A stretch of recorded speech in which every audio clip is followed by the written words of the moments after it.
Okay. So up till now, what we have seen is whenever we are training our models, we want to know the underlying context whenever we are training anything. Okay, so that is why we use word embeddings because we want to know what kind of words are there. But suppose we have similar kinds of words. Suppose we have two categories of words. We are talking about fruits and we are talking about living beings.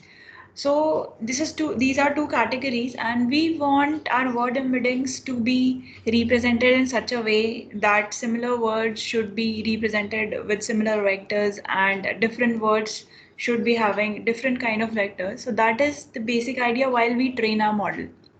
But what we are going to see in this lecture today uh, is this the whenever we are training our model with respect to words, so is this the fine way of training?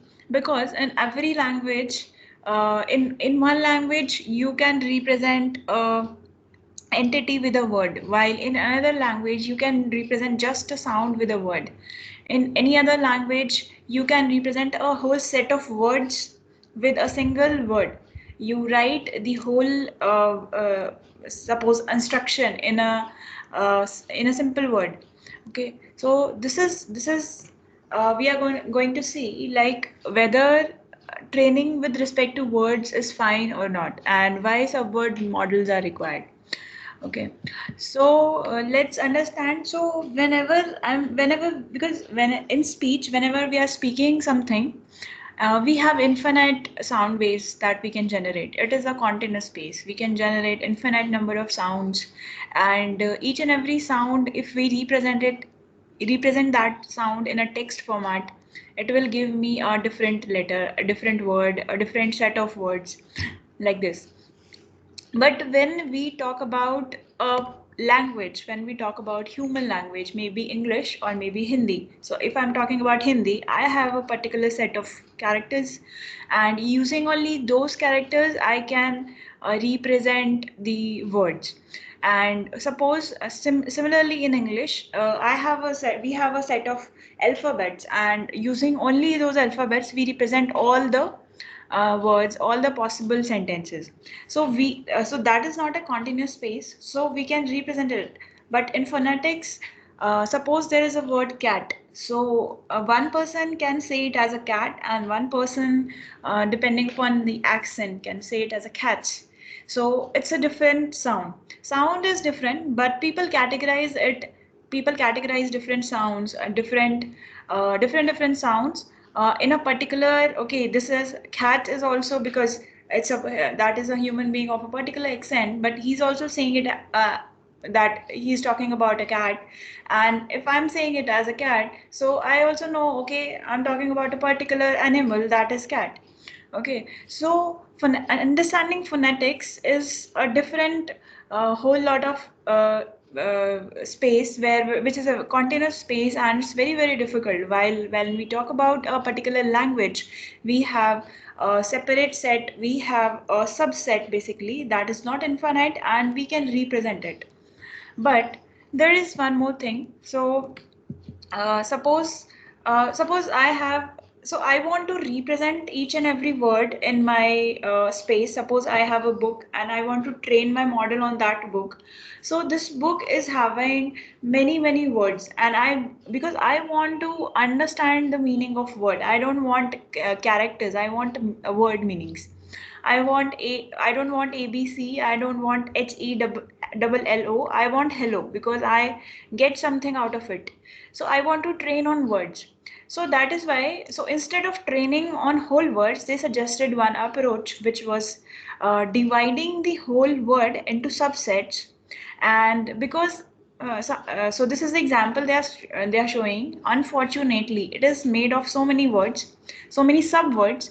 So fortune plus fortunate plus unfortunate plus unfortunately. So we are adding just stems out of it, and we are just talking about fortune. So morphology is just an attempt. this was made, instead of training separately for a word fortune, for a word fortunate, and for a word unfortunately. So they just want to divide it into subwords and train on that.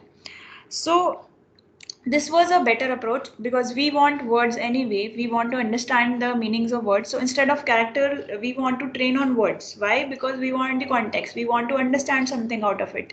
So we want to train on words instead of training on characters. And while we are training on words, we have infinite spaces of words. Even if we have 26 alphabets, even if we have 26 alphabets, or we have 15 alphabets, or maybe 20 alphabets in our language, we have infinite space of words. So we cannot generate a vocabulary of infinite space of words. We cannot do that.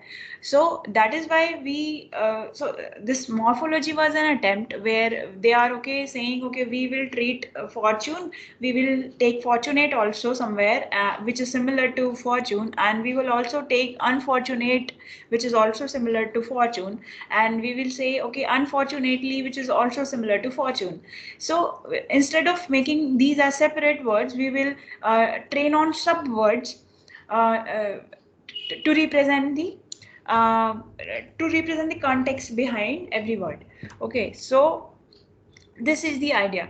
But so up till now what we have seen is we cannot train on characters because we want word meaning, so we were training on words. But because word level dictionary would be too large, so that is another not very feasible approach, because there can be infinite space of words, so that is also not feasible. So they propose the morphology thing. Okay, like we will divide some words and we will say, okay, we can train on this part. But there was another disadvantage of this approach.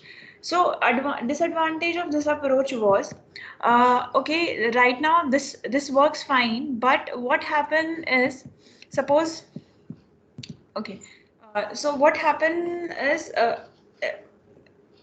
even if we are dividing it into subwords, every language is different. And in English this is possible that we are adding ly, we are adding such stems, studied, so such stems are there. But in English that is possible, but in some languages this is even also not possible. So they said, okay, fine, instead of word level, let's go back to our character level and let's train on character level. So instead of taking one character, they propose to train on n characters. So they train on three characters, trigrams, n character trigrams, and they say, okay, even if I'm not getting the meaning of word hello, but I will get something HEL, I will get something ELL, I will get something. So instead of training on single words, I will train on n grams. So this was little bit better than the earlier approach where we had character level a dictionary. So instead, okay, they said n gram is fine. But again, so again this was again not possible, because in different languages this thing is different. So this is the Chinese, this is written in Chinese, and each and every, there's no spaces in between. You cannot identify this is a word or this is a character. So there are no spaces in between words. In this is French. So in French, this whole bolded part is a single word. So spaces are there in word itself. So again, you cannot divide it into different words, and you also cannot consider a character. So definitely, you cannot consider the whole word. So that is for sure. Similarly, in Arabic, so whole instruction is represented by a single word. So how you can understand the how could you can make model understand your language? So each and every language is different. So similarly in English, this is the compound noun, life insurance company employee. So this whole compound, all the words in the compound noun in English are represented pretty well, like they are separated by spaces. Each and every word is spaces wise, separated by spaces. While in another language, this is there are all the compound nouns, all the words in the compound noun are represented as a single word. So each and every language is different, and we need a different model. So definitely we cannot go back to word level systems.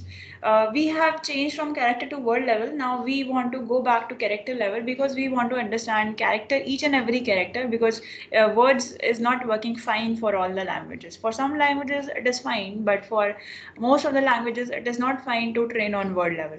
So they go back to again character level, and they say okay, one more disadvantage.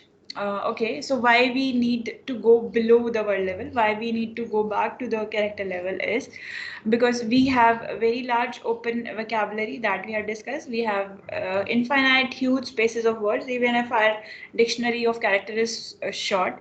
Secondly, some spellings like good vibe. So this is because it's social media time. In social media era we have words like I'm gonna go, so I'm a go, so this is I'm gonna go, so that thing they are represented. So separate, so infinite number of words are generated whenever we are writing something, we are typing something. So there are so many things. So that is why, so actually what we want to work upon is we want to know what a person is wanting to say, what a person is wanting to express, instead of just looking at the characters that a person has typed.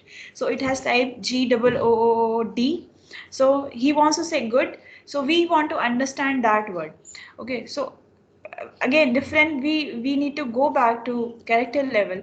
And so they say okay fine, go back to character level, but you have two methods how you can train on character level. So first thing is word embeddings can be composed from character embeddings. Okay, so instead of, okay, you are going to say I'm going to train on word level, definitely I'm going to train on word level, but each and every word level embedding is generated from character level embedding. So each and every word embedding, that is vector for a word, is generated from the set of characters, and each and every character has its own embedding. Okay, so that was one approach. So this is fine because we are anyway training on the word level, we are not training on the character level, and we don't want to train on character level also. So we were training on word level, and we were at the background we were saying okay, each and every word embedding is represented with a set of character embeddings. So one approach is this. Second approach is why not let it be like that, and let everything go about a word. Let's train only on characters. Let's train on characters. So because right now we have so successful DL architectures, and all thanks to development in deep learning, like we have transformers, sequence to sequence, we have so many other models GPT which are very very successful. And these days both of these approaches are able to work fine. In the earlier days character level did not work fine, definitely, because if you divide a longer sentence into set of characters, so that would be very very lengthy. Okay, so and model would be definitely be slow. Why? Because we are dividing a longer sequence into set of characters. But right now we do have architectures that are very very successful, and they work just fine on the characters also. So and the character level models are able to get the meaning out of meaning as if a word level model would give us. So word level model, it was supposed to give us better meaning, because better understanding of the underlying language, that is for sure. But these days because of all thanks to deep learning models, and this is able to give us the whole set of characters, the whole set of underlying language that each and every character is representing. So this is today's scenario. So some things. So most deep learning NLP begins with the language in its written form, and each and every writing system is different. For example, this is the phoneme. So phoneme is just a sound, and if I'm talking about a sound, or we can say, okay, so few languages are phonemic. So this means, for example, each and every sound is representing a word. So that is phonemic. English is somewhat phonemic, fossilized phonemic. Similarly, so each and every this is representing like each, so this is Korean. So in Korean, each and every word is a syllable. So each and every word is a syllable. So training on characters work fine, because we don't want to, generally we don't want to look at phoneme, while because we want to look at phoneme in the speech recognition systems, speech systems, and we don't have data set also for if we talk about phonemes, we don't have sound data set that much in availability as we have writing data set. So we generally go on with the writing systems, so that is there. So purely character level models. So because of deep convolution stack that we have these days, this worked just fine in 2017. So they train a model, deep convolution network for text classification using just character level models only. Okay, and it worked perfectly fine. Before that, in earlier 2008 or 2013, those days. Character level was a bit slow, and it did not have that much accuracy like we have these days, because of this deep learning architectures. So again, neural machine translation. So in 2013 they train on character level neural machine translation system, but it did not work fine at that time. But right now in 2016, we, because it's a fast changing field and we do have promising results uh, in 2016 research papers. They train on purely on character level neural machine translation models, and they work perfectly fine. So that's also instead of, so because of the architectures that we are having right now, deep architectures that we are having right now, because of that, it's really easy, or we can say we have achieved that level of accuracy of using just only character level models. So again, this was 2015. They translated from English to Czech language, and they said, okay, sequence to sequence work fine at that. But the problem is blue score was pretty less, but this was slow, definitely slow, because if you train a sequential model like RNN model on a character level character level approach you want to use, so that would be definitely slow, because if you get a large sequence, lengthy sentence, and if you are training on character level, so it's a bit slow, because you will be getting a large number of features when you are converting it into character level, converting a sentence to a character level. So it was a bit slow, but results were just fine. So that's it for today. So we can say now in upcoming lecture, what I'm going to finish this with is subword models. So right now we say, okay, because we have deep neural network architecture, so we say, okay, character level is just fine. So instead we can just go with the in upcoming lecture I'll tell you subword models plus hybrid character plus word level models, as well as fast text. So uh, that is it for today. So anything, any doubts, any questions?